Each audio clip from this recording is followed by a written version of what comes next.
హరే కృష్ణ ఓం నమ శివాయ అందరికీ నమస్కారం అండి. ఈరోజు దత్త జయంతి సందర్భంగా మేము దత్త జయంతి పూజ మరియు ప్రదక్షిణలు కూడా చేశాము. సో ఇక్కడ ఏంటంటే ఈరోజు ఇంకా ఎవరైనా ఈ వీడియో చూసిన వాళ్ళు త్వరగా చేయండి ఈవినింగ్ లోపల.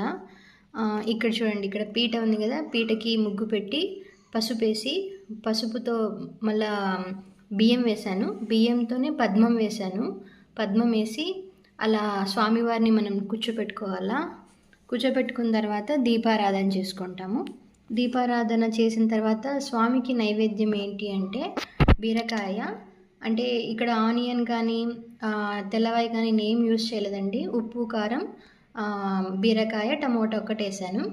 ఇంకా పులుసన్నం, చింతపులుసన్నం అండ్ పాలన్నం పెట్టాను. అండ్ తర్వాత అరటిపండ్లు పెట్టామన్నమాట స్వామికి.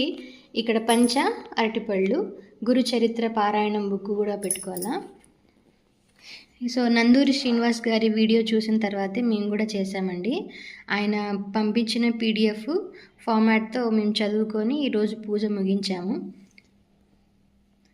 ఇంకా ఎవరైనా కానీ ఈ పూజ చేయాలనుకుంటే చేయండి. హరే కృష్ణ.